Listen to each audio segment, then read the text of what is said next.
Hey everyone, this is Darker Days Radio, episode number 42. I'm Mike, and this is Chris. How's it going, Chris? Pretty good. Survived the apocalypse, so it must be good. Project Ragnarok was a roaring success. So I think the New World Order will be sending out bonuses to their agents fairly soon. Yeah, actually, speaking of the apocalypse, because where I live is like on a hill, so in Germany they're really big on fireworks at New Year's. And everywhere around us, you could see fireworks going off. So it was kind of like the apocalypse / the start of Blade Runner. And I think Sam has some video of it. So, that might turn up at some point online. Cool. How was your New Year and Christmas and stuff? Oh, Christmas is great. I had 2 Christmases. Just had the second one yesterday. So, actually, I got... Are you familiar with Neon Genesis Evangelion? Yes.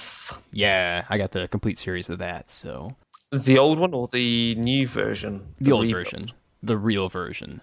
Yeah, I don't know where the rebuild's going, so... yeah, I haven't seen it at all. I think it's had some good reviews, so I think they might have been tightening up things, and apparently some of the scenes are scene for scene identical, just better looking. Oh, that's good. Well, I mean, I watched the, what is it called? End of Evangelion? Yeah, okay. The movie that, so the last 2 episodes of Evangelion, for anyone that's seen it, are just ridiculous and weird and don't make that much sense. But if you watch that movie and you think about it a whole lot, you can actually understand what the heck was happening in those last 2 episodes. But then the second half of that movie just doesn't make any sense. So I think they made another movie after that to try to explain things more, which I have not seen. Yeah, and I think that's what Rebuild's meant to be trying to lead up to, is, again, retelling better everything that leads up to that end and, doing some retcons and fixing it. Right. Have you watched Rosaphon? No, I have not. I quite like it. Some people call it kind of Evangelion Light. It has some of the same themes and concepts in that, so it's worth checking out. And the mecha design is quite cool in it. Oh, is that the one with the kind of Aztec sort of yes. mecha? Okay, I'm familiar with that. I think it's on Crunchyroll, so I could probably check it out. Yep, it's wicked. Yeah, that kind of leads us on to World of Darkness news then, I guess, with Aztec stuff, sort of, is related to something else going on. So, should we go on into the news segment? I think we should. Oh, yes.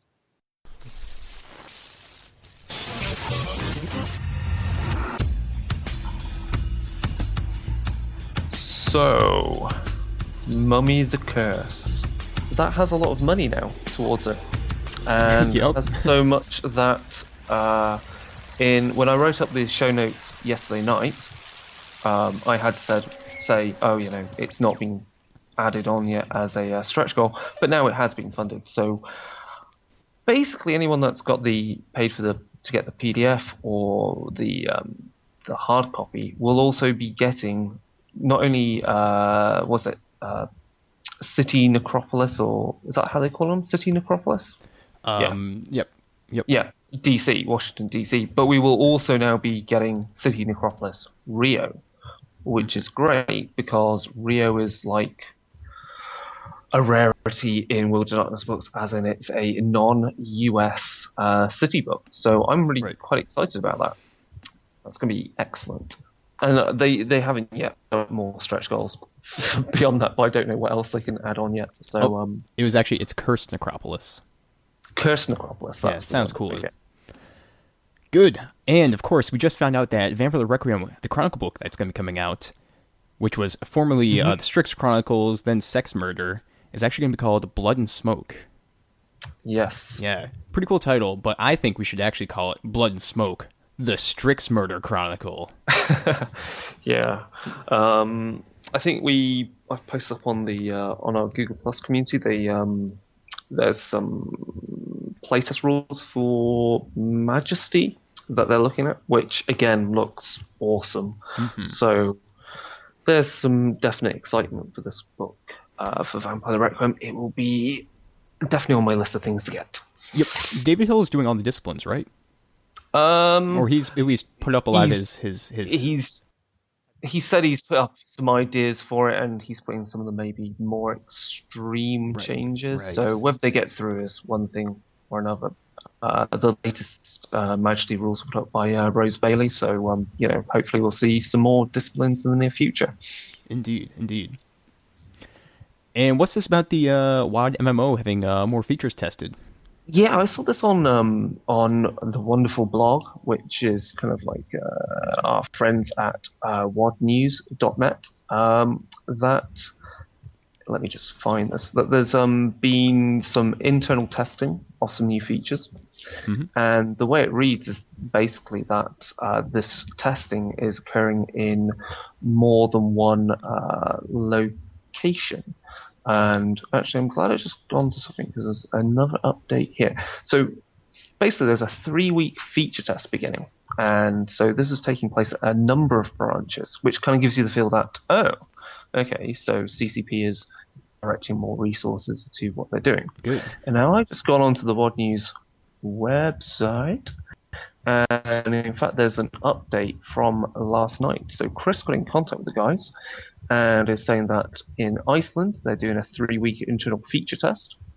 And then Pete, aka Harlequin, said, "Can you tell us what those features are?" Last time you mentioned rooftop leaping, and he said only a test, but it covers things like combat, discipline, sandbox play, and character advancement. It is only a test. That sounds like a fucking shit ton of stuff to use though in a test. Yeah, definitely. Sounds like it sounds like pretty much almost a game. So rather than just doing some white room testing. Test results to be so someone asked, is there any chance the results to be posted on Twitter? Sure, and his response is sure if they're vague enough. Lol. So they're basically playing the game to a certain extent in some rather early form. But that's kind of cool to hear. Yeah, definitely. This might be a good time to actually mention as well that there's going to be a World of Darkness MMO podcast coming out pretty soon.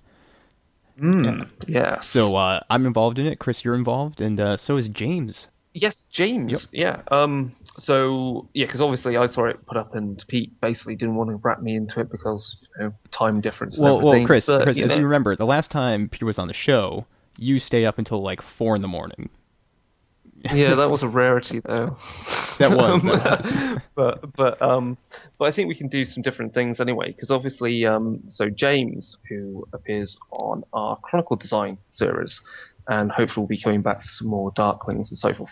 He's actually been in the business of MMO design and playtesting, and so I think he worked on APB. And he's currently going back to work on some other stuff. He worked at Big Point, and they're kind of like browser-based MMOs, and doing some game design there. And his own main expertise is on like small monetization of games. The small payments and how that can like bankroll MMOs. But he tests this type of stuff for his living.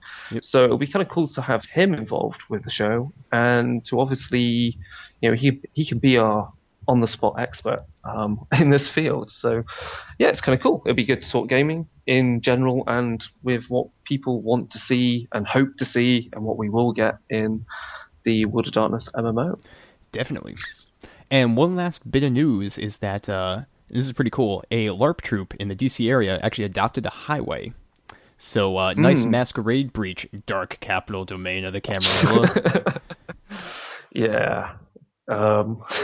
Awesome. But yeah, at least maybe it's just a honeypot trap for hunters. Yep. And we also got quite a bit in the mailbag. Oh yeah. So Chris, want to go through that? Yeah, sure. So we got quite a few things in the mailbag. Martin, I hope I pronounced this right. Crow, I think, is a silent HG, whatever. Hell. Anyway, he can correct us. Has sent us some more ideas for the Conan camera. And in fact, he and a few others on the Google Plus community are now, putting forward more films and music and books that we should pay attention to. Stunadal had his great secret frequency submission.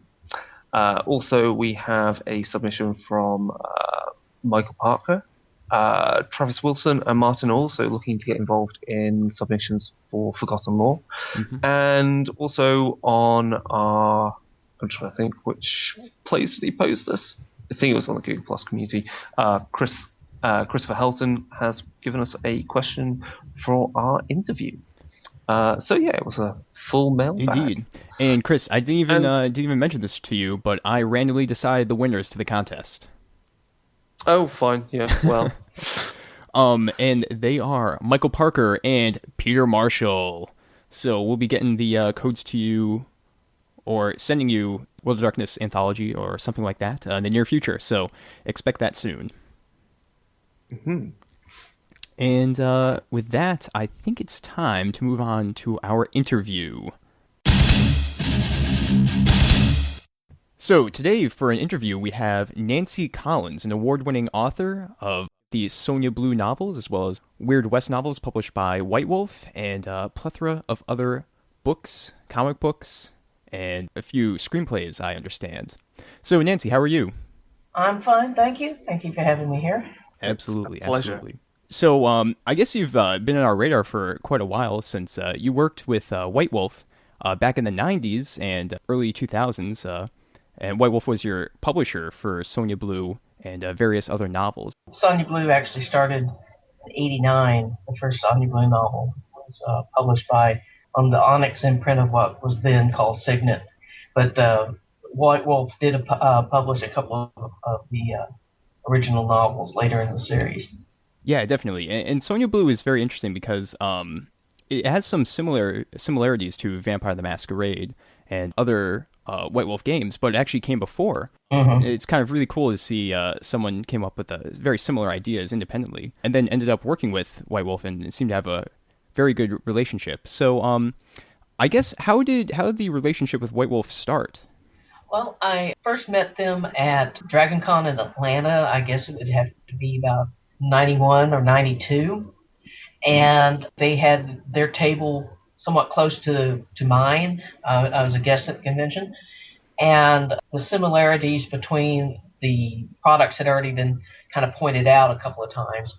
And we met, and they were showing some interest in moving into fiction publishing that had nothing to do with the World of Darkness. They were publishing Harlan Ellison, Neil Gaiman, Michael Moorcock, and Neil. Neil and I are friends, and I kind of ended up at a party with Neil and White Wolf, and through being in that circle, kind of got included in their publishing plans. And they were very interested in the Sonja Blue property because it was so very similar in tone to Vampire the Masquerade, which I had not heard of. What was the difference working with previously like a larger publisher and then starting to work with this role-playing game company that was getting into novels and that sort of thing? Did you notice much of a difference? Oh yeah, there was a considerable difference. At the time, you have to understand, this was when I moved over to White Wolf. This was at the start of when major publishing, big publishing, was starting to withdraw from the horror dark fantasy. They had been publishing quite a bit in that genre, and then about 93, 94, they started retracting. There weren't enough of us who were Stephen King. I guess that's what it boils down to. Yeah, I definitely remember Barnes & Noble right now doesn't have any sort of a horror section. Mostly just gets wrapped into sci-fi and fantasy. And Borders, when it was still around, had a very, very small, maybe like one bookshelf section for horror and dark fantasy. So yeah, that's rather unfortunate, especially because there's a lot of talented authors in the horror genre itself. Oh yeah. Well, when I first got started back in '88, that's when I sold my first novel, Sunglasses After Dark. And there wasn't really a horror subsection in any of the bookstores at the time, and you were just part of the fiction wall, is what they called it, in like Walden Books, if you can remember those. There's just a wall of paperbacks that was the general mass market, and it wasn't until they started realizing they were making really good sales with say Peter Straub, King, Anne Rice, Clive Barker, um, Robert McCammon. These were all making the bestseller lists, and they decided to make a separate category of horror. And unfortunately, when they did that, they more or less ghettoized it, and instead of having everyone look at it, just see it in front of them, it ended up just being the people who were interested enough to go into that section of the bookstore. And that kind of spelled the beginning of the end for it. I got you. Interesting. Before we start talking about Sonja Blue specifically, what are some of the horror authors that really inspired you, or what are some like TV shows or movies that kind of get your juices flowing for writing and coming up with ideas? I was rather lucky in that as a child that my mother was a big fan of reading, especially like mysteries, science fiction, horror, that kind of stuff. So I kind of grew up reading the stuff that she had been reading, kind of like her hand-me-downs. So I started off reading mysteries and gothic romances, like a lot of girls do, and then slowly moved into science fiction, fantasy, and horror. And one of the first authors that really got my attention was Roald Dahl, because I was reading him as a child, reading the Charlie and the Chocolate Factory books, and then I think I was about 10, 11 years old, and I walked into the library and I see this thing called Kiss Kiss. I go, I recognize that. That's good, dude. Charlie and the Chocolate Factory. Take it home and read Lamb to the Slaughter. So that kind of paved the way. And one of the first books that I can remember reading was a hardback collection of Charles Addams cartoons from the New Yorker that my mother had, and so I was reading Charles Addams when I was like probably about 3 or 4. I didn't even. I was just looking at the pictures. It was another year before I was actually able to read what they said, but I was already getting into I guess it'd be the equivalent nowadays of a child being handed Gory's Ghastlies to as a primer. So right. And I was also became very Robert Bloch was an early influence. So was Edgar Rice Burroughs, Robert E. Howard. A lot of the Weird Tales writers who were being reprinted at that time in paperback editions from Lancer and Ballantine in the late 60s, early 70s. So, Nancy, you have an Indiegogo campaign going on right now for a new Sonja Blue novel.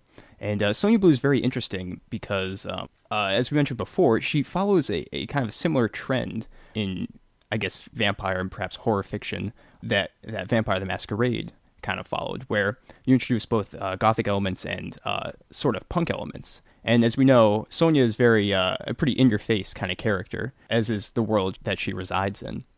So what really is the origin of the Sonja Blue character, and what inspired you to write that first novel, Sunglasses After Dark? Well, I created Sonja when I was in high school in the 70s, and later came to hone her personality in the 80s. I myself was a punk. I was involved in the punk scene when I was in college. So she is, she comes kind of like out of first generation punk in America. Her genetic material, as I've described it, when I was growing up, there was almost no role models for young girls who wanted to be something besides June Cleaver or Mrs. Brady. There were just a handful of them, and the most iconic was Mrs. Peel from the British TV series The Avengers, played by Diana Rigg. And she was a huge influence on me. She's one of the basic role models for Sonja, a woman who's competent, physically capable of taking care of herself, and is not particularly worried about whether she's seen as feminine or not. She is what she is, and she's more than capable of saving the whoever happens to be around her, including the guy. Yeah, Right. yeah. And another influence on Sonja was the original version of Blade from Tomb of Dracula, comic book series published by Marvel, written by Marvel Man and illustrated by the late Gene Colan. And Blade's quite different back then, because Oh obviously yeah, my introduction to Blade Shaft. was the film. Yeah, he was Shaft. Yeah. He was Shaft. I mean, he was a bad shut your mouth, and he was that was incredibly. He was like one of my favorite characters in the series. The original Tomb of Dracula series is probably one of the finest vampire series ever created. In its entirety. I at one point I owned the entire print run, but that was a long time ago and many moves. but Blade was a big influence in his original incarnation.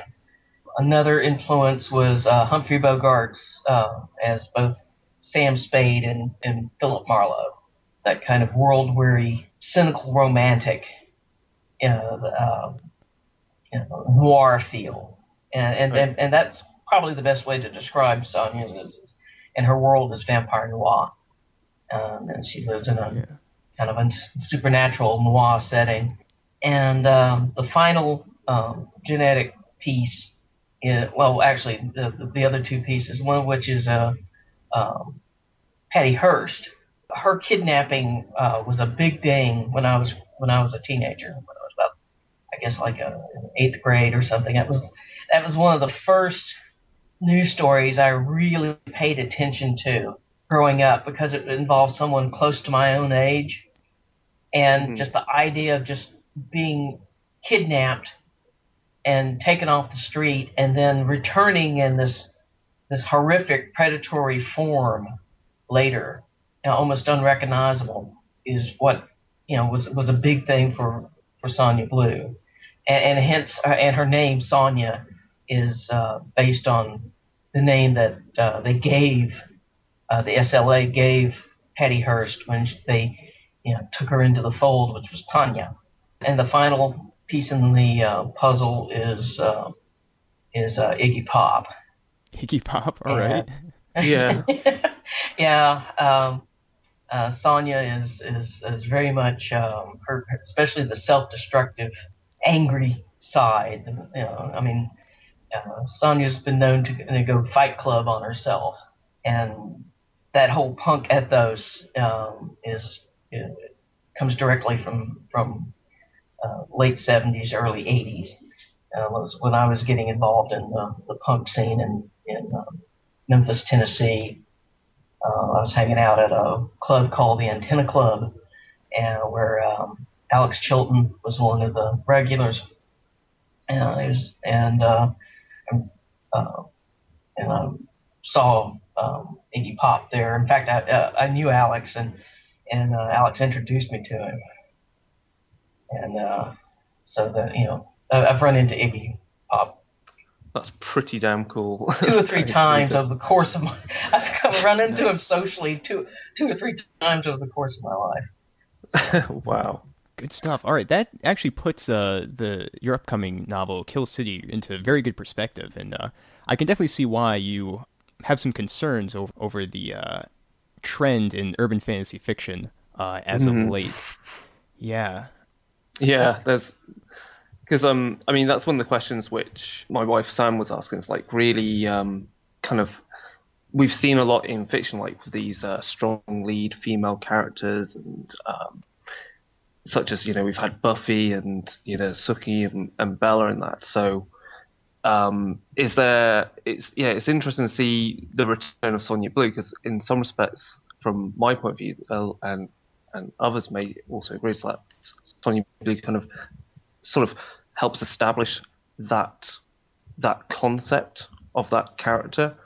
But is it also the case of that you may feel also that it's also been diluted with the media, and that's why it's also a good time for us all to have a new Sonja Blue novel. Yeah, Sonja Blue was basically the first urban fantasy heroine. I mean, when Sunglasses After Dark was first published, that genre didn't exist.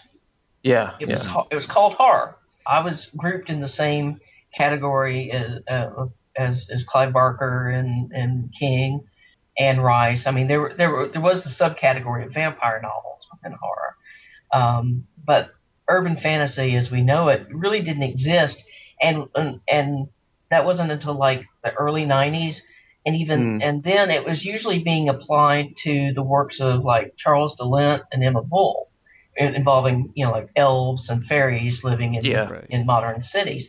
And sometime over the course of the '90s or late '90s, early 2000s, that mutated into vampire hunters and werewolf hunters and people who screws them and screw vampires and werewolves and that it kind of emerged after I set aside the Sonja Blue character and back in 2002, and it just seems like each generation or iteration from Sonja has been more weenie. Hey. So just they get progressively weenier as you go along until now you finally have Bella, who is in my books would be called a Renfield. Yeah. It's not very encouraging.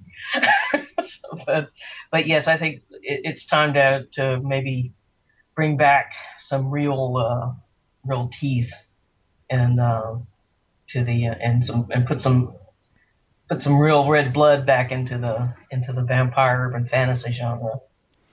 Yeah, because that's something that as I say on our list of like questions. So my wife's really big into the horror kind of genre and obviously what falls into urban fantasy. So she also asked so from your perspective, Nancy, then do you feel like vampires in the media and as you said, as each generation of like the presentation of vampires in like TV or books, have they become like too humanized? They've lost their menace, or has the romance that they've now seen synonymous with, has that got in the way of like the actual the monster and really exploring what it is behind the vampire rather than the issues that occur if you're a vampire? I think they've allowed romance to overwhelm every other aspect of the genre. Like I said, Sunglasses After Dark and the original Sonja Blue novels are basically a cross between horror and noir. Mm-hmm. Now they're a cross between romance and fantasy. They're romantic fantasies. There's almost no horror element in them whatsoever. Yeah. Or if not that, they're also a mixture between romance and action. There doesn't seem to be much of a characters are vampires for the sake of being vampires, or werewolves for the sake of being werewolves. The predatory existence of these creatures in relations to humans is rarely discussed. It's very obvious that the reader is supposed to identify more with the vampire and the werewolves and what have you than they are the humans in the book, which I think is actually rather dangerous, because you're actually basically asking people to identify with things that would in real life be predators that would want to kill you. So your idea is that you don't identify with yourself. You're identifying with the villain or the big bad. And in the World War II, those were called quislings. So it's kind of an interesting change from people wanting to be identifying and wanting to play as the vampire slayers to wanting you to envision yourself as the vampire, and not even wanting to change the vampire into a human or bring them back to humanity like in, say, Near Dark, but to just stay as vampires and continue to prey on humans. there's a lot going on psychologically right now in these otherwise just frothy teen books.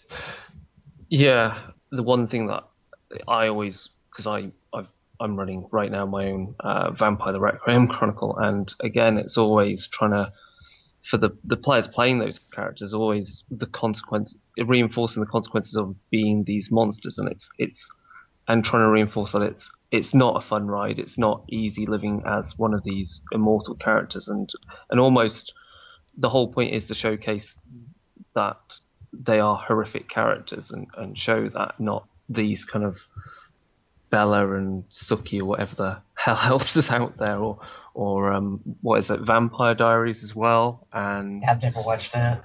We've watched a bit. There's again the interesting ideas that you feel like you may be able to rescue, and then other times again there's the feeling that the supernatural creatures it's almost like the characters are whatever creatures as a vehicle to set up difficult romantic situations, which to me Yes. is no different to the superhero genre. So you look at, say, well, Spider-Man or Superman, again, they have issues due to what they are, but yeah, it's not fun because you really want to see the actual monsters more, and we don't see that. Yeah, I'm not saying that paranormal romance and urban fantasy and whatever are bad and you shouldn't read them, or the young adult versions. I'm just saying that shouldn't be the only thing that's available to read. Yeah. That shouldn't be the only thing you can find on the bookshelves. Unfortunately, when you go into a bookstore now, and I made a point last week of going to the local Books A Million, which is more or less what's replaced Borders in this country, and walked in to the section that's more or less aimed at all this, and looked around, tried to find something that wasn't that involved the supernatural, and wasn't either zombies or Cthulhu, or if it was hard, then it involved serial killers, and wasn't a paranormal romance, a young adult novel, or a paranormal romance novel posing as a urban fantasy. And I found 4 books. Whoa. And one of which was Anno Dracula, which is not recent. No, definitely not. And it was rather, I knew it was bad. I knew the state of horror in this country or in the world really was bad, but I had no way of knowing it was. I guess I just didn't want to realize it was this bad. And when I was looking around, I was going, well, that explains why I haven't been able to get Sonja Blue sold. Yeah, so I guess this is a great time to talk about Kill City. What are you trying to achieve with the novel, and can you give us kind of a taste of where the story of Sonja is going to be going? Kill City is, to a certain extent, my take on the whole Twilight teen vampire phenomena. You have to kind of understand that Sunglasses After Dark itself was kind of born out of similar response I had to at the time of the Anne Rice Vampire Lestat kind of universe, where it just seemed to me that the vampires were just being turned into fops, kind of angsty, navel gazing fern bar refugees. I think as someone once described them, and of course I had no idea that later on down the line that they would end up looking like Hell's Angels compared to what we have now. But at least they didn't sparkle, and they had sex, so they weren't afraid to have sex.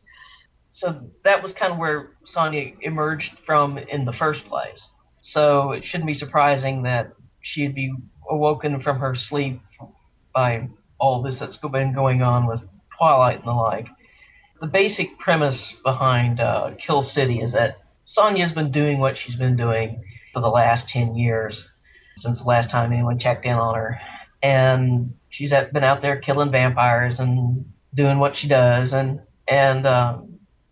she gets a letter sent to her, but from a man, a retired senator, claiming to have a knife that once belonged to the French serial killer and Satanist Jacques Duran, better known to history as Bluebeard, and which was used to kill hundreds of young children in ritual sacrifice. And what Sonja does for kind of one of her side hobbies is collecting pieces of human atrocity. The evil that man does lives on long after he's gone. And in this case, she collects things that belong to human monsters because she has to deal with demons as information brokers to know where to hunt. If she's looking for certain vampires, usually the demons know where they are. And she has a certain information broker living in New Orleans named Malfi, who has a bad addiction to human evil.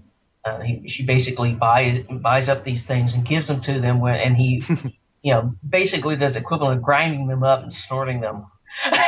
So, nice. She's got all kinds of things that she uses as trade bait for information, and she's got like Jack the Ripper's valise, and she's got I think a guillotine that was used during the Reign of Terror. She uses as a front an antique store to keep all these things. But the senator has the fabled Bluebeard knife, and if it's really what it is, she needs it. She wants it.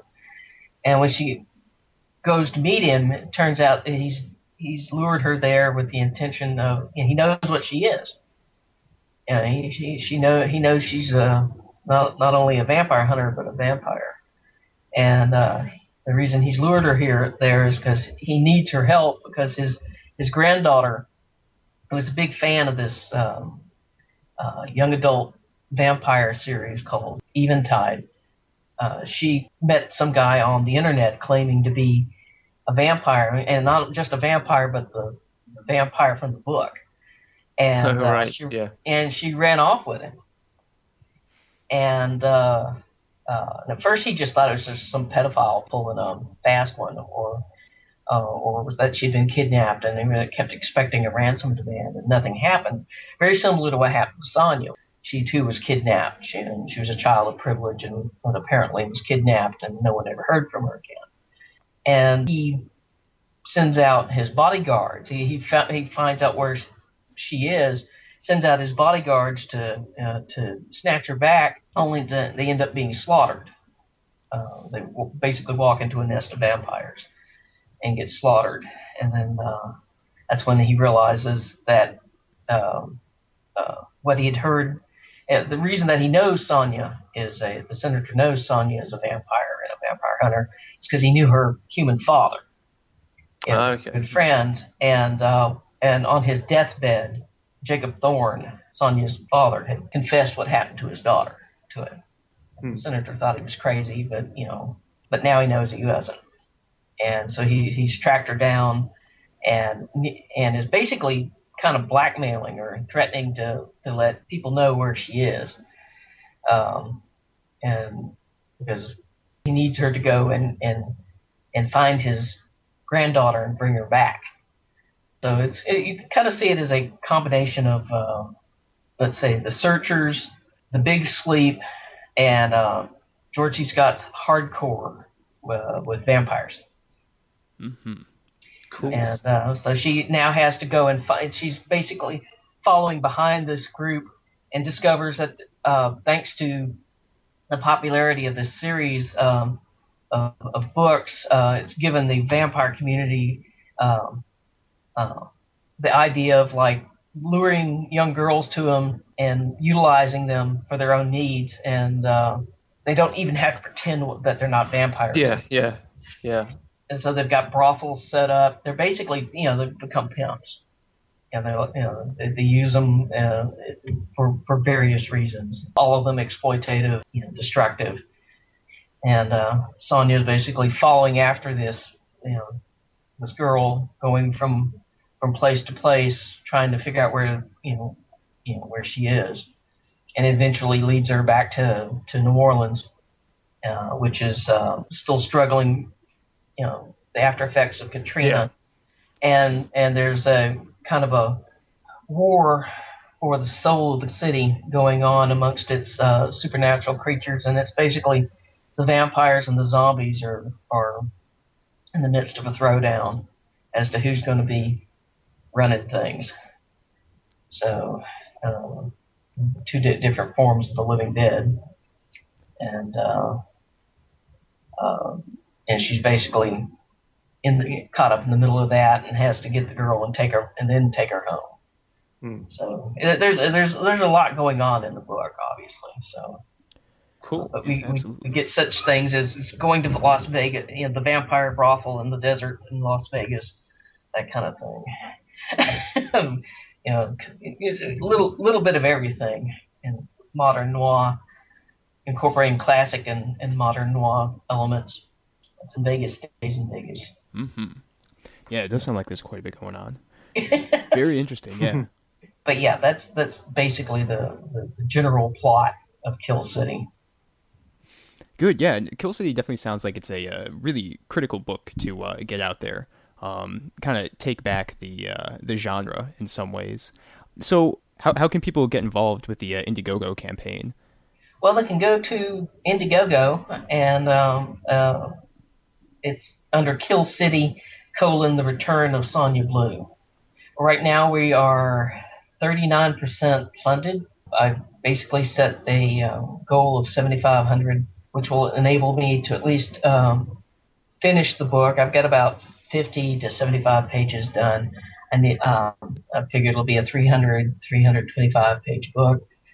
Originally, I had hoped to do a hardcover print run of 500, but the economy is just not cooperating right now. It's hard out there right now, and I would have to have paid up front for the entire print run, which they're not very forgiving about those things. Right. So I realized I got to rethink what it takes just to get this book finished and out there in some format. So I went to Indiegogo, which at least has flexible funding.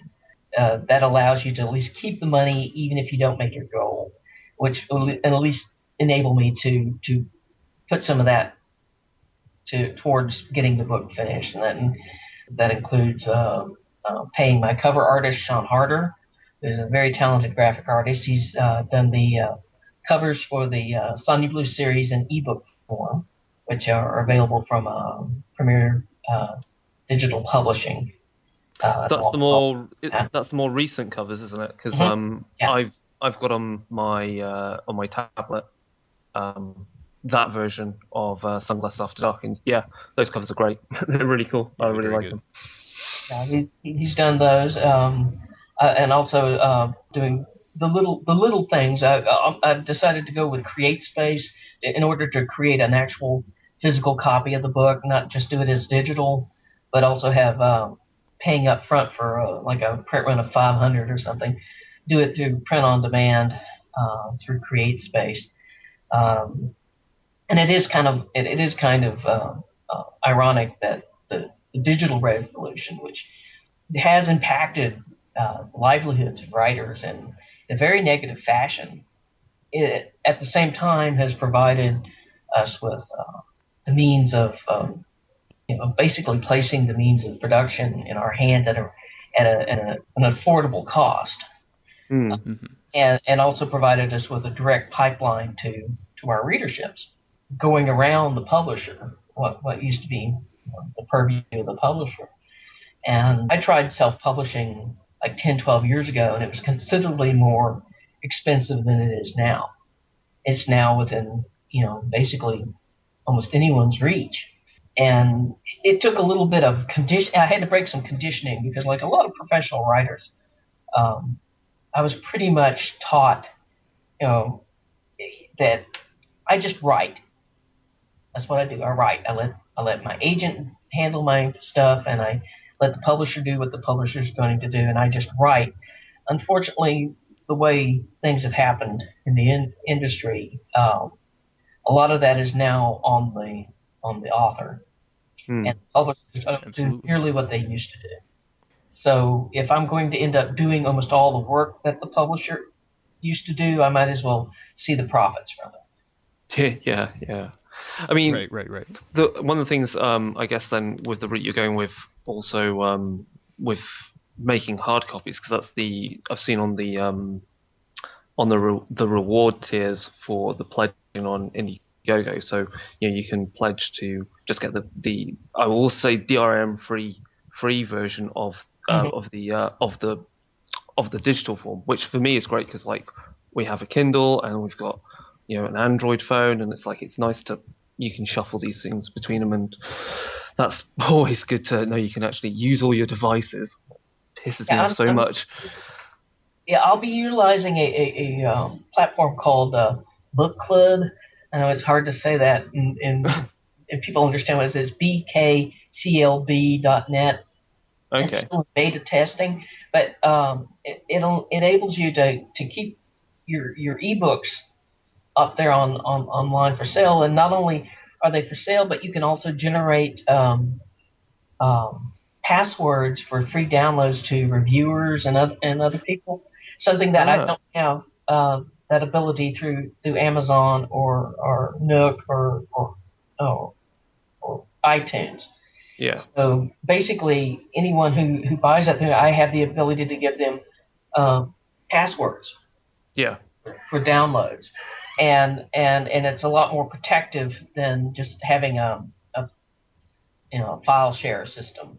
Mm-hmm. And then with you've also got reward tiers for physical copy. So I mean, is the route you're going along with this as well? I mean, I think we've seen this also with like RPG games, because you with the pledge system, you know exactly how many of these physical copies you have to make. So there's no dead stock, sitting somewhere wasting away, and everyone all the money is used.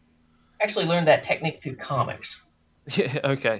Comics have been doing the advanced sale bit for decades now, because of all the different alternate covers that they were offering in the 90s. Believe me, Marvel didn't produce more than they needed on those. They would advertise them and then crunch the numbers once they came in, and they knew exactly how many they needed to send out to the shops. Yeah. And with the trade paper edition, obviously the benefit from contributing is that you'll have it signed. But I'll be making it available through CreateSpace, which is also means it'll be distributed through Amazon. So I'm not worried about distribution on that end, because Amazon, killed Borders. So, so I'm not particularly worried about that. And they also offer hardback. You can get hardbacks published through CreateSpace, but the only people who can place those orders are the publishers/authors. Mm-hmm. So it's not the same as having a limited edition, but it's not that different from having a limited edition, since the only way you can get it is from the author themselves. Yeah. But like I said, the funds that I'm getting are be going towards having to buy ISBNs. If you're going to have a physical copy, you have to have ISBNs. Plus, if I'm distributing it through overseas, I have to have an ISBN even on the ebooks.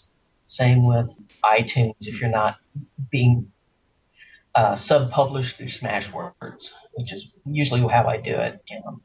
But I would be treating this as a genuine release for I have a self-publishing concern called Hopedale Press, and I've got about 25 ebooks out right now, but this would be my first actual physical book. I also noticed that one of the rewards is that you or maybe one of your own creations could get killed off by Sonja Blue. Yes. It's a very interesting one. Yeah, well, I've had a few people cash that in. One guy is like basically he bought it so he could kill his friends. And another one's bought it for his girlfriend, and because nothing says I love you like like Have your girlfriend killed? having your girlfriend killed for Christmas. Apparently, that was their Christmas present. But it's been a popular perk, oddly enough.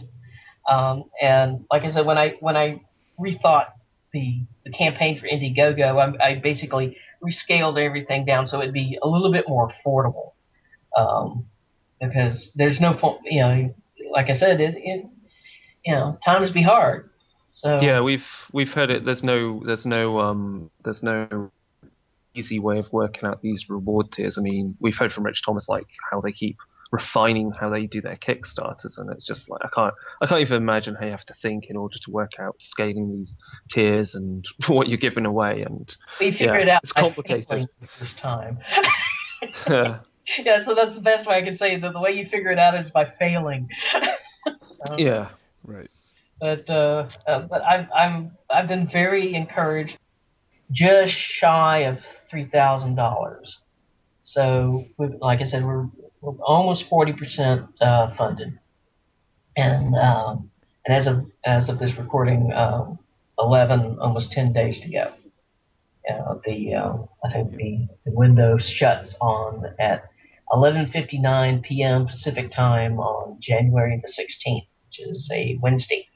And things definitely always pick up in the last week of a Kickstarter or Indiegogo campaign. I've been very pleased. It's been consistent, and people have been passing the information around.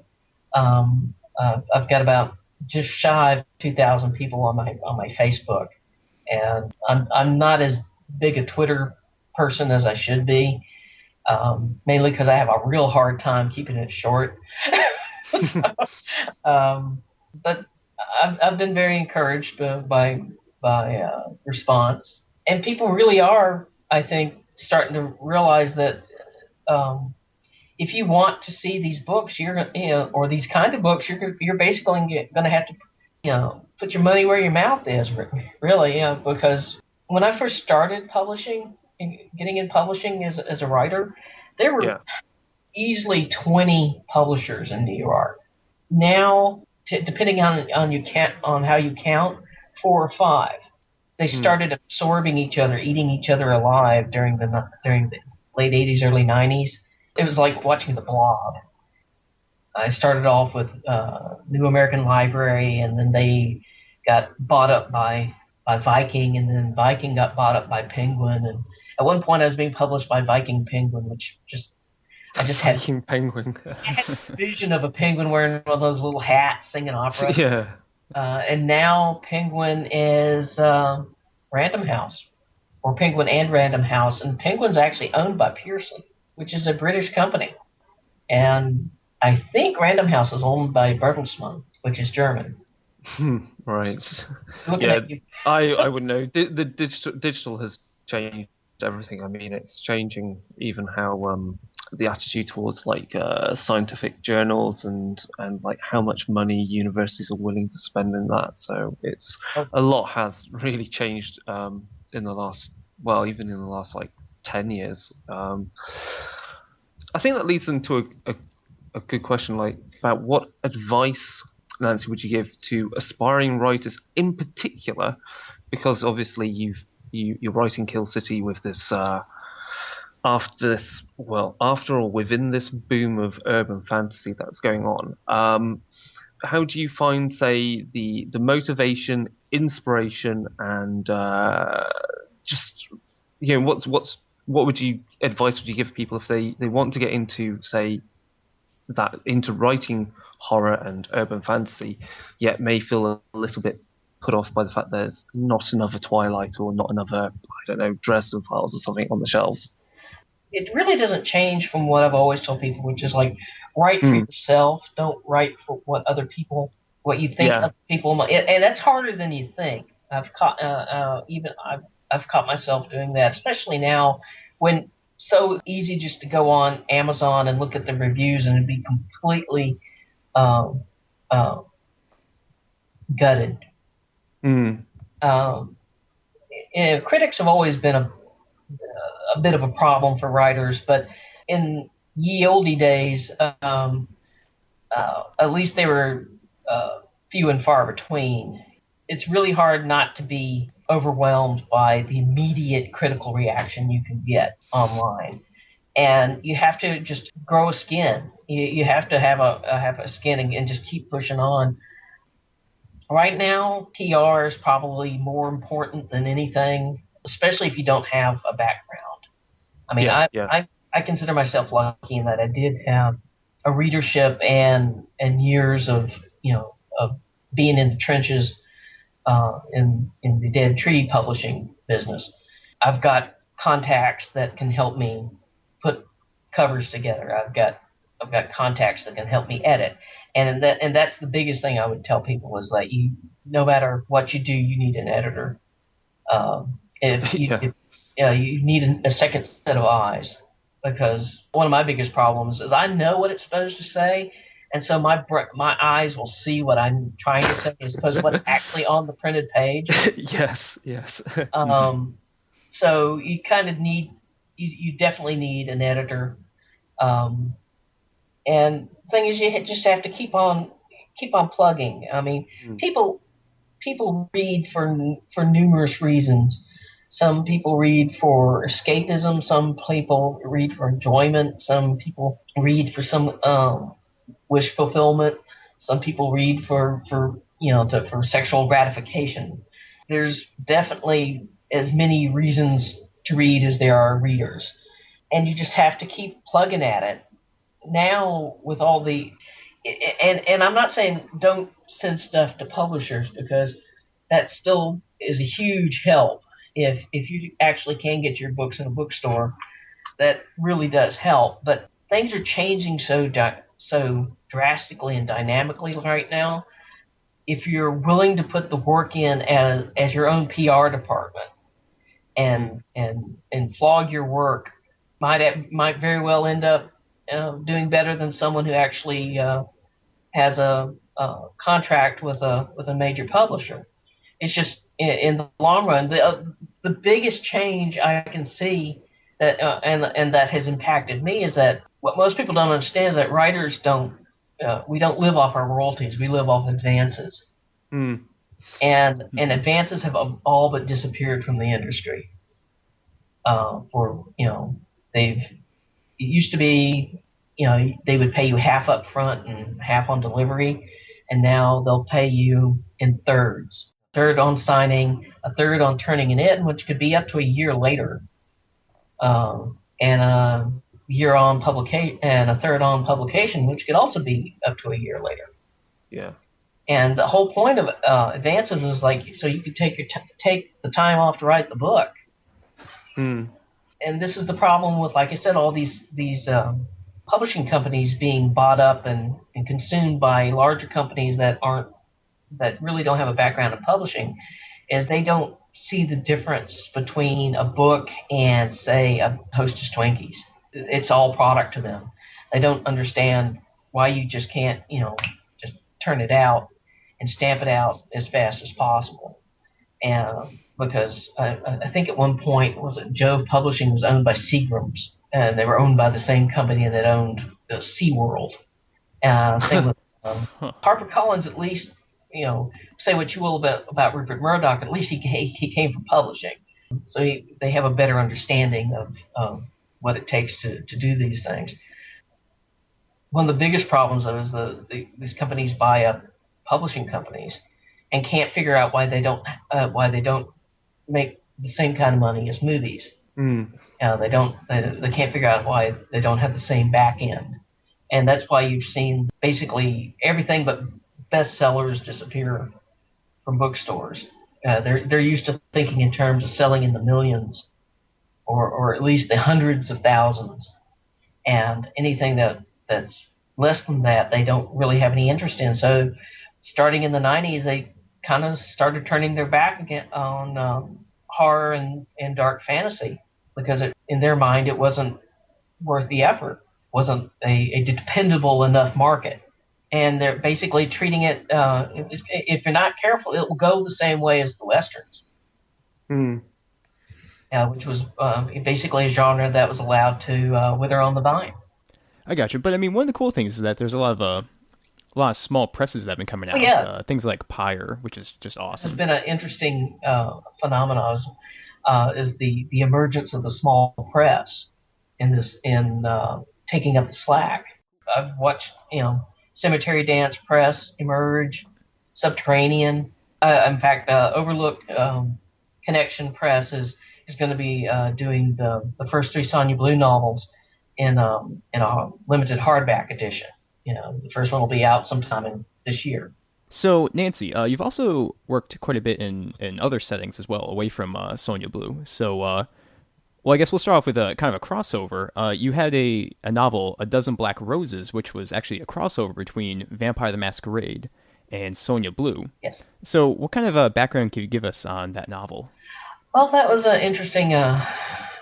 Since the 2 series concepts were so similar, it was a way of kind of like promoting both at the same time. And I can't exactly remember how that came about. I know Rich. I was talking to Rich Thomas at one point about it, and Stuart, and somehow we managed to get that, get the ball rolling. I think this was after Midnight Blue had come out and had done real well for them. That was the omnibus collection that collected Sunglasses After Dark, In the Blood, and Paint It Black, which at that time had only been released in England. So Midnight Blue did exceptionally well for White Wolf in their fiction category, and they wanted to do a follow-up, and the idea was to do the crossover. And I will admit that I am not a gamer. I played Dungeons and Dragons when it was first starting to really pop up as a commercial thing in mid-'70s, and when I was in college. I had friends that were into that, and I did some gaming through them, enough to get the feel for it and understand the ideas. But I found it was easier for me to just write stories on my own than to sit there and wait for some guy to roll dice. Right. It's like, hurry up! I know what I'm going to do. Just So I just, instead of like following that path, I just followed the writing path. And I think the first time I was aware of Vampire the Masquerade was at a convention I was attending in Pennsylvania, and I can't remember much else about it except I think I was in Pennsylvania, and that's when I was introduced to the concept of Vampire the Masquerade, because they were having a LARP in the middle of the lobby or something like that. And then, like I said, I got involved with White Wolf. They basically sent me the original Vampire the Masquerade, the hardback, and also the one for Werewolf the Apocalypse. Okay. And so basically, I was able to. I very loosely, based my stuff. I think there was some rewriting done when I turned in on their end when I turned it in, just to keep it a little closer to what was intended with gaming, because. But the basic premise is with A Dozen Black Roses is that it's a spaghetti western. Vampires. Yep. It's basically it's a fistful of dollars / Yojimbo, but with Sonja Blue, and the whole feel is supposed to be that kind of the surreal, where the hell are we in space and time feel that you get from spaghetti westerns, where. Yeah, I know this is supposed to be the West, but it sure seems a hell of a lot like Spain to me. Right. It doesn't quite seem like the West that I grew up watching in cowboy movies. And the whole feel is when you're reading it is you should imagine all the sound effects being post-dubbed, hollow, and it's basically kind of exists in its own bubble. For the longest, it was considered out of canon within the Sonja Blue universe. And when I contacted White Wolf, Mike Tenney, last year about getting the rights back to it to do it as an ebook, he didn't have any problems with that as long as I agreed to take all the White Wolf references and all the Vampire the Masquerade gameplay references out of the book, and so I ended up rewriting A Dozen Black Roses. It's now, I would say, and there's at least 30% of it that's new. Okay. And now it's technically within the canon, but it's still set in Dead Town, which is Baltimore, by the way, in case anyone was wondering. But, this was pre-wire too, so when I picked the setting, I'd spent a week in Baltimore, and it was like, dear God, I was in like one of the scarier parts of the city at the time. And it also kind of combines elements of Philadelphia, which was equally kind of scary to go to at the time. My second husband had friends and family who lived in Philadelphia in a section of the city that basically had been allowed to rot. And I'd never seen that before, except in my own hometown, which was my own hometown caught fire in the 80s, and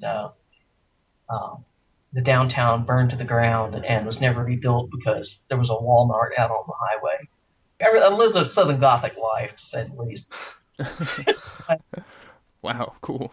So I have a lot of fondness for A Dozen Black Roses, and there's a lot of reality mixed in there. And the blood ballet occurs. Exotic dancer who basically bleeds while she dances in A Dozen Black Roses, in case anyone hasn't read it, which is actually based on a performance art piece that I saw when I was living in Europe. Yep, right down to the white tutu.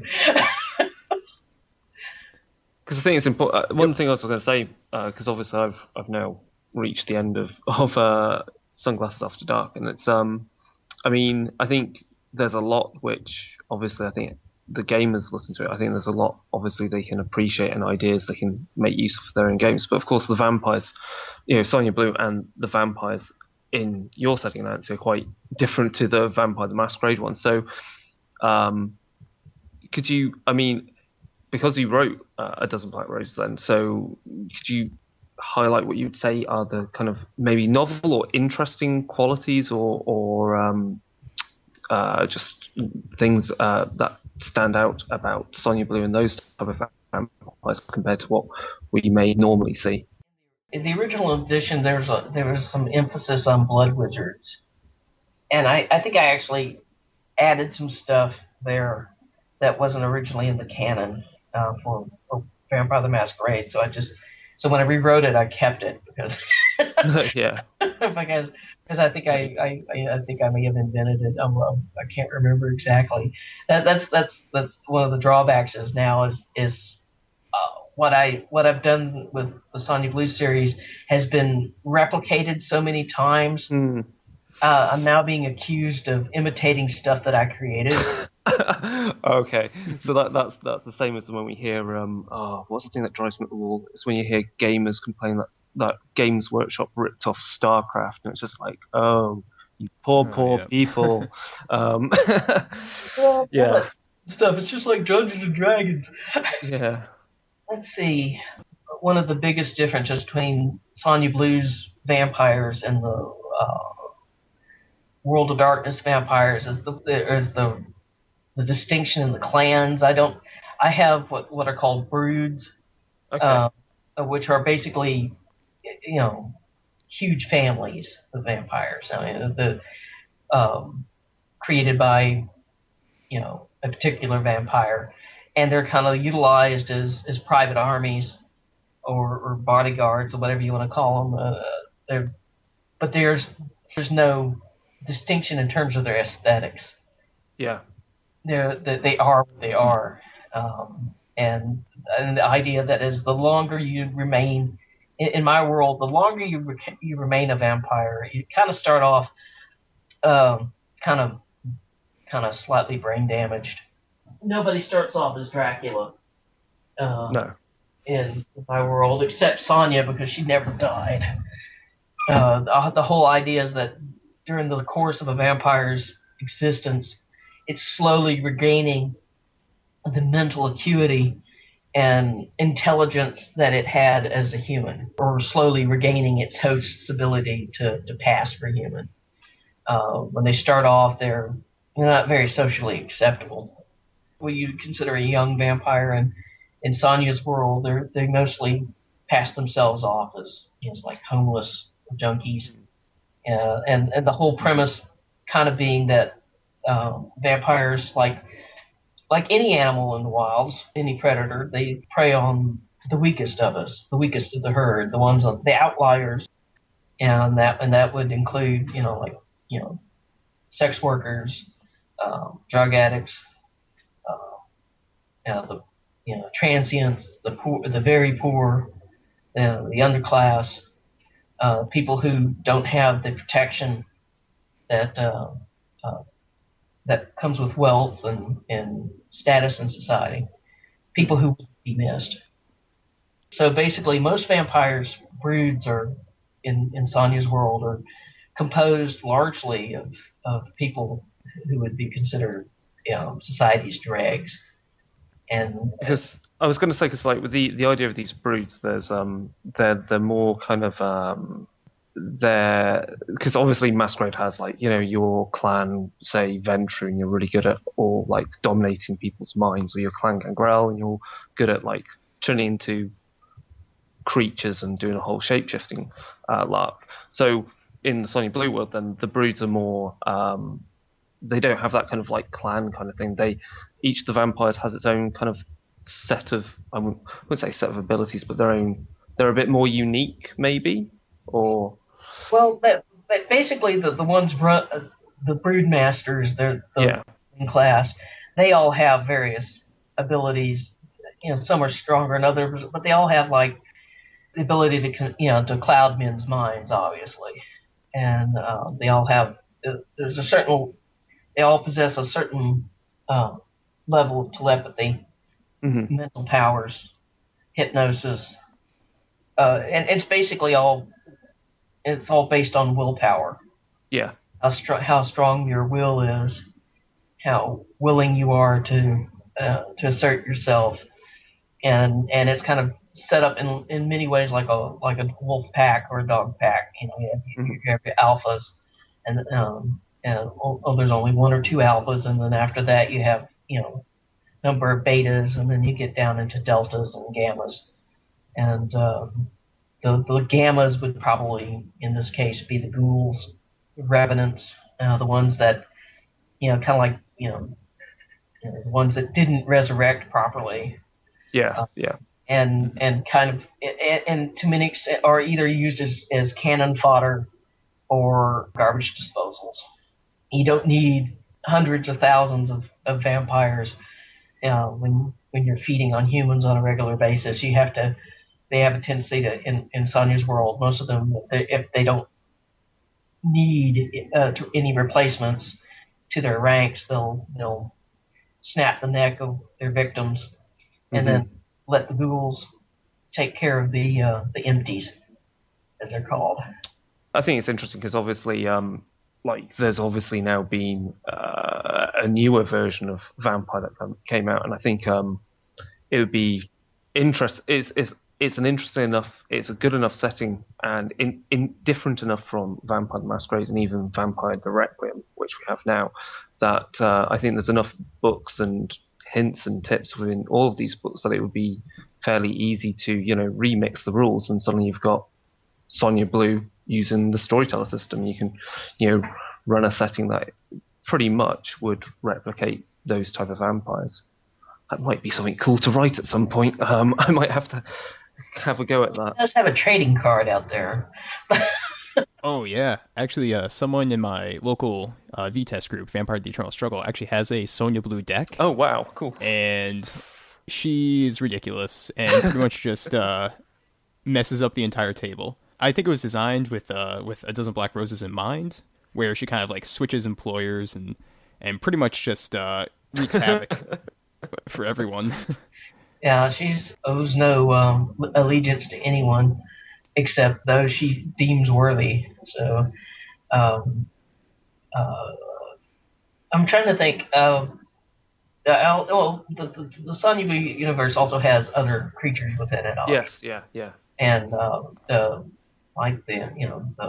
there's werewolves, and there's the ogres, which are also serve the same purpose. They serve both vampires as both muscle and garbage disposals as well, since they're tend to be cannibalistic. Um, there's various different shape shifting races in our world. We've only seen a couple, but like I said, there's ghouls, there's various other tender races, and basically, I think the biggest that may be the biggest contribution I made to the urban fantasy genre is the hiding in plain sight concept, where mankind has been basically genetically bred over the years to not see these things that control them and control their society and their cultures and prey on them for various different reasons. Most of them are rather disdainful. The top tier would have to be of the manipulators are the vampires, obviously, as they're the ones that absorb humanity, take them over. Basically, a form of demon that spread through feeding, and which is why I guess having created that and that concept and used it in all the novels. That's when I did do a legitimate urban fantasy series with Penguin called Golgotham. I made it so that it's everyone knows that these things exist, and they have a neighborhood in New York where kind of like Chinatown, where and they have a tourist bureau. And so there's no hiding. It's just like, not only are they not hiding from humanity, they're like, come on in, buy a T-shirt. I was like, come stay for the shopping. Yeah, come for the curses, stay for the shopping. And it's a little bit more lighthearted than the Sonja Blue series. And there's no vampires in it. There are werewolves and shapeshifters, but I just made a conscious decision to make it a vampire-free zone from that series. Excellent. And the third Golgotham novel is going to be coming out soon, correct? I'm in the process of finishing it. Okay. It's Magic and Loss, and the first two are right-hand magic and left-hand magic, and those are currently available in book form and ebook. And the same will be true for Magic and Loss. I've also got a ebook only released right now from Biting Dog Publications called Absalom's Wake, which is a dark fantasy version of Melville. Dark fantasy story, / horror story set on a 1840s whaling vessel. It's a serialized story. The first two installments are out, and it's going to be 6 installments total. Wow, cool. So, yeah, serialized. That's good. That's definitely good. Yeah, well, we're basically experimenting to see if... And the first one's free, Ah, okay. That's how you catch them. That's the hook, yeah. But, it's on Kindle, Nook, Kobo, Sony, all that, iTunes. So, I'm enjoying writing that. Basically, I'm writing it as it's being published. So it's kind of like an experiment. Nancy, you also mentioned before the show that you were doing some stuff in Hollywood. Yeah. What's up with that? Yes, I have a manager out there, Judy Capage, who's basically in charge of and responsible for the Die Hard, Death Wish, and Stepfather franchises out there. And she's been around for a while. She used to work for Sterling Silliphant on Route 66. Back in the day, and later worked for Quinn Martin on Quincy. So she's been around. She was also a vice president over at Hanna-Barbera. Right. Okay. So she and her son's an animator who's done quite a few things, and she's a big promoter of my work. She's been shopping Sunglasses After Dark as a television series. Okay. With a spec pilot script written by me and a young writer named Michael Rose. I've been tooling it around for off and on for the last year, trying to find someone willing to take a gamble on Sonja Blue. So it's we everyone seems to love the concept. It's just a question of finally finding that person, that producer who gets it. But we're out there plugging away with that, and with we also have proposals out for a couple of my weird westerns, Lynch and for one, and also for Angels on Fire. So we're basically out there tooling away, trying to get Hollywood, trying to make it big in Hollywood. All right, good.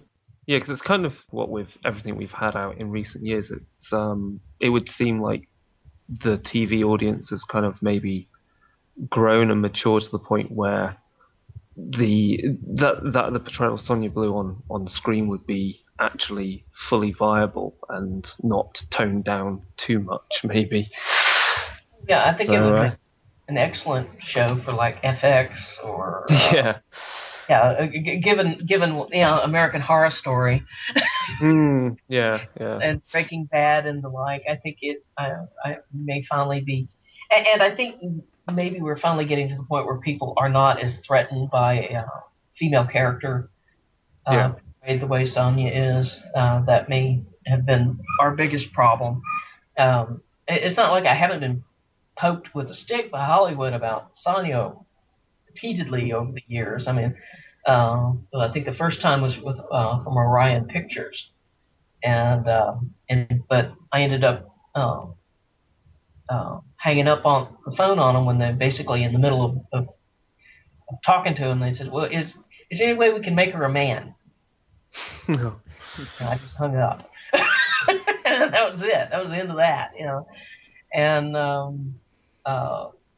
at one point we actually, like in 2002, when I set Sonja aside back in 2002, that I had been she'd been optioned for film development by Palomar Pictures, and we actually had a Golden Globe award-winning screenwriter set up to do the screenplay and everything, and the only thing that really screwed it up for us was the movie that they had financed was ended up losing hundreds of millions of dollars.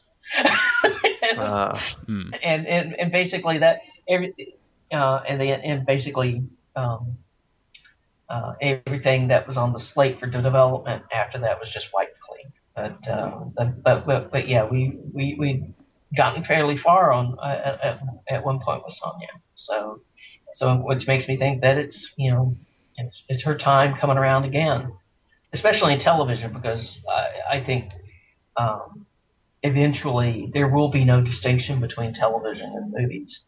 We'll all be streaming them. It'll just be a question whether we're streaming them at home or we all decide to go sit in a large theater together. Yeah, no, that's cool. It's pretty insightful. Yeah, probably gonna be true. Yeah. Great. So we have one question from Christopher Hilton, and he was wondering if, Nancy, you're going to be revisiting the characters of your Dampire graphic novel anytime soon. Well, I kind of have already in a slightly different form, mainly because not for the foreseeable future, because DC owns those. Okay. They bought the rights to Dhampir from me. And it originally was a creator-owned series, but they bought the rights from me. But Dhampir kind of was the basis for my own young adult vampire series, Vamps. The basic vampire world, the concept of the vampires that were ruling things and unseen in the background. What would have evolved to Dhampir was utilized in vamps, which basically had vampires as a living species, not as the undead per se. There were undead, but the undead are created by the living vampires. With humans, Okay. they become undead, and they share many of the same characteristics as the living vampires, except they have no immunity to light, and they can so they can't go outside during the day. If they do, they'll just turn to dust, and they're basically have no free will. they're the servant class for the living vampires. Gotcha. Cool. So that but yeah, I know that there are at least somewhere in the bowels of DC there are the unfinished, the uninked pencils for the first 3 issues of what would have been the Dhampir, a monthly series, because they were shown to me. Whether anything ever happens to them, I don't know. Yeah, they've been sitting in limbo for over 15 years.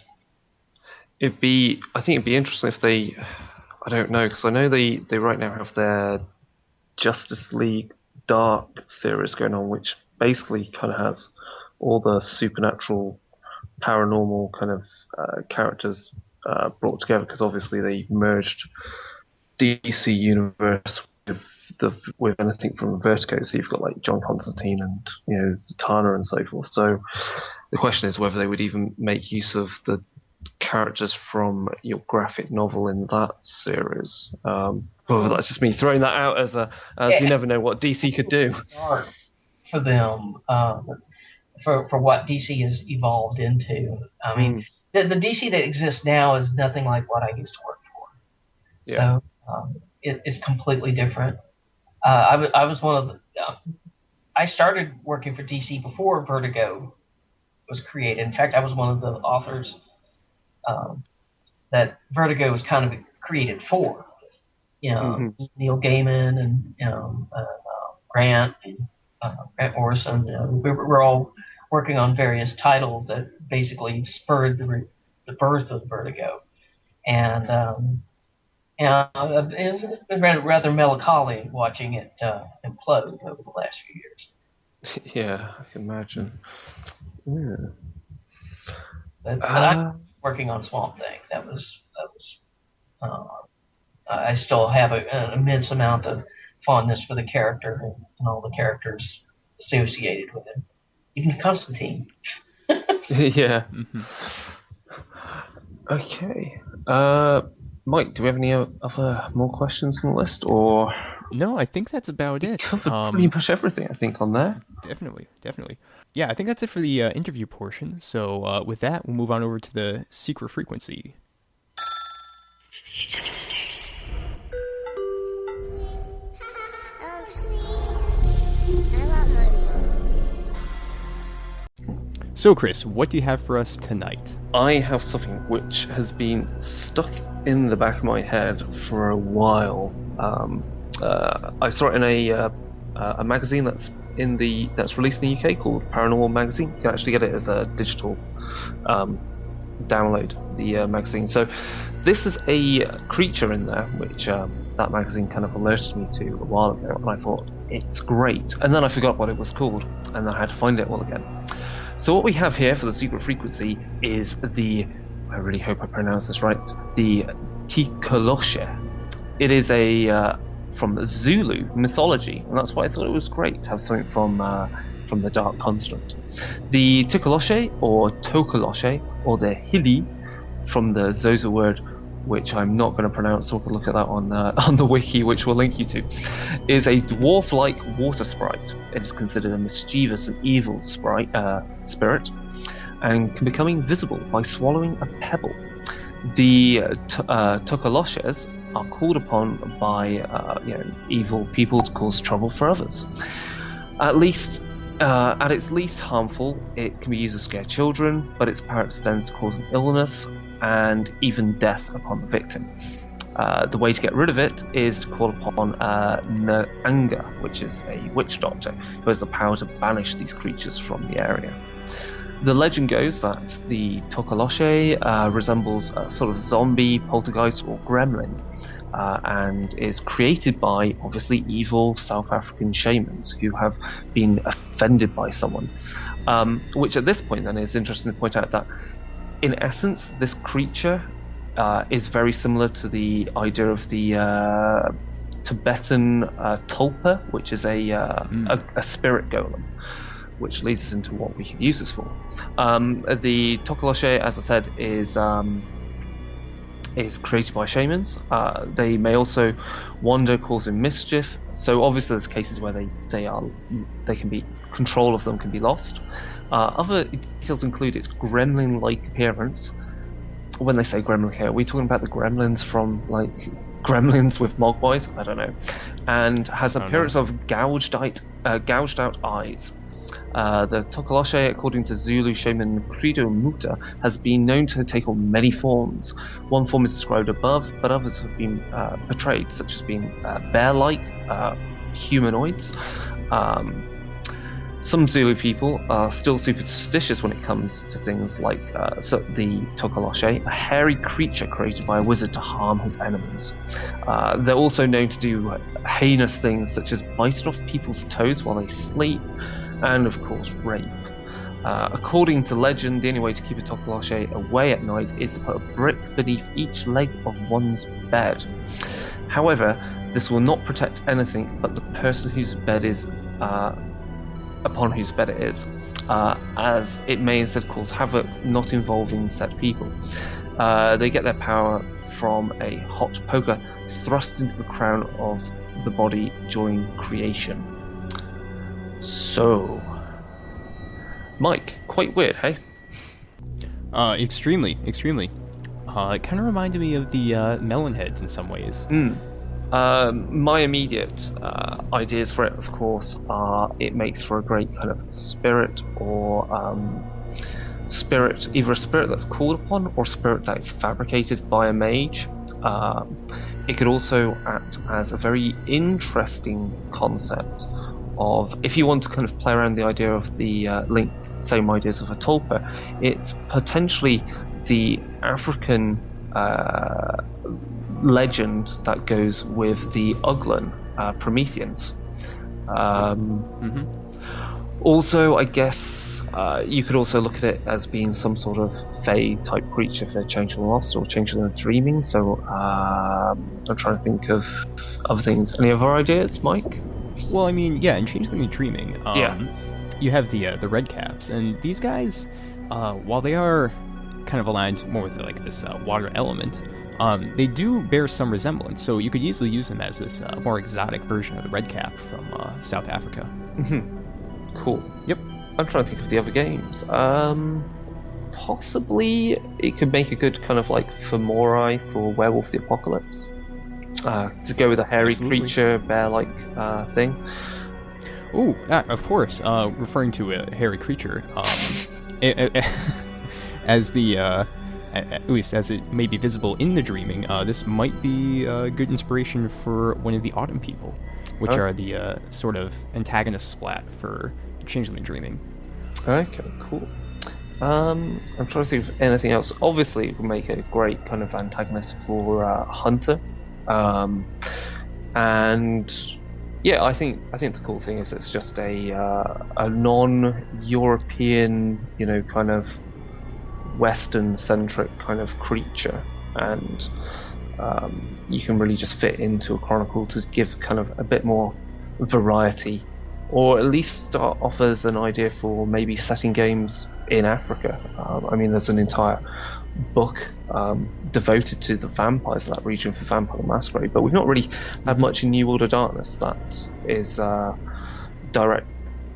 leans in that direction. So I think there's definitely ways to use it. Yeah, this creature also has the lamest weakness ever. Oh, something's already got weakness of silver. Okay, they have a weakness to cold iron. Well, this guy's gonna have a weakness to bricks. Bricks, yeah. Yeah.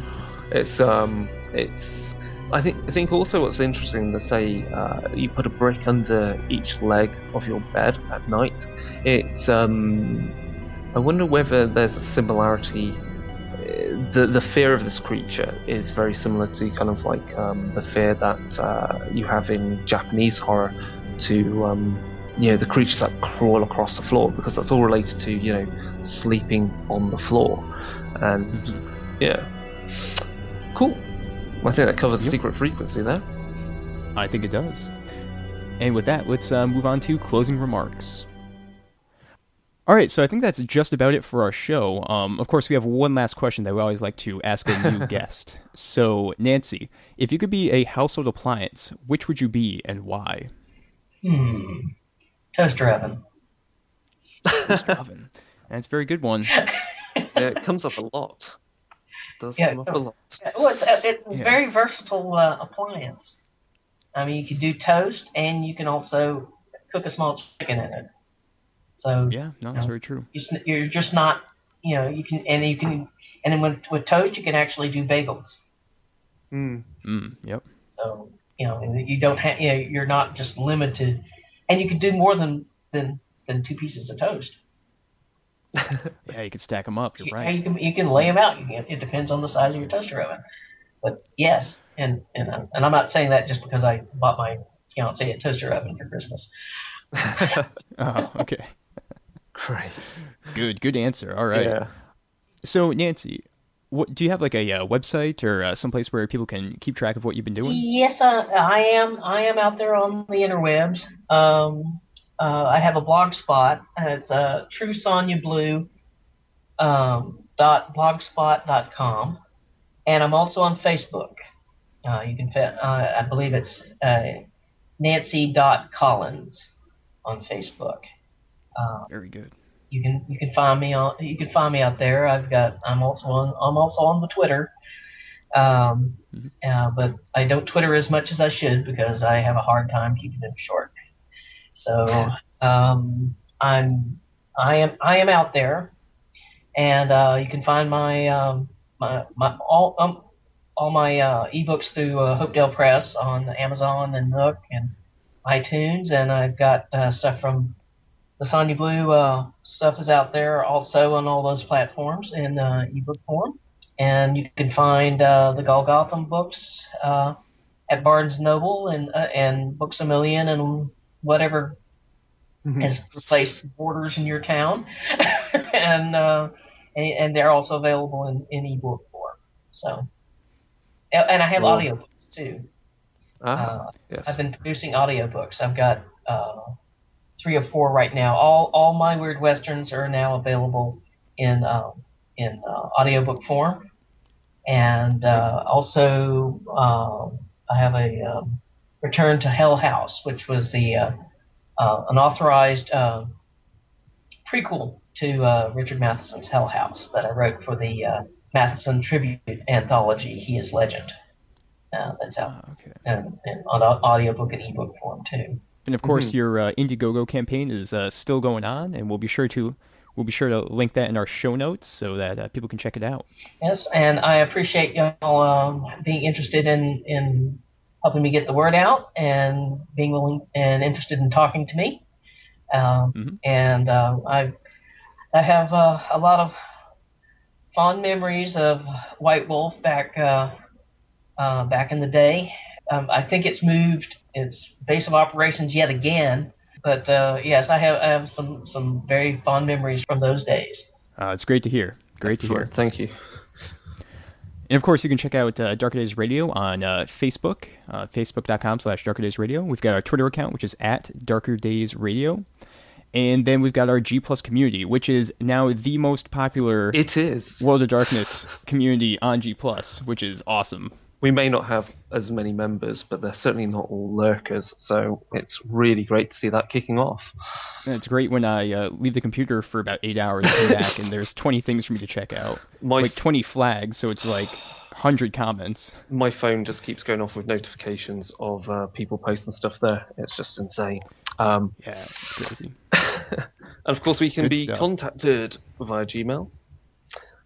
At do you want to give the Gmail email, Mike? darkdaysradio@gmail.com. Good stuff. All right, Nancy, we want to thank you again for joining us on the show, and all the best of luck with your upcoming campaign and everything with Sonja Blue. Well, thank you. Like I said, I appreciate it. And if nothing else, this has also inspired me to get involved, to finally get off my ass and install Skype. So, like, All right. All right. I think that's it for the show. So, everyone, thanks for listening and good night. Ciao. all right.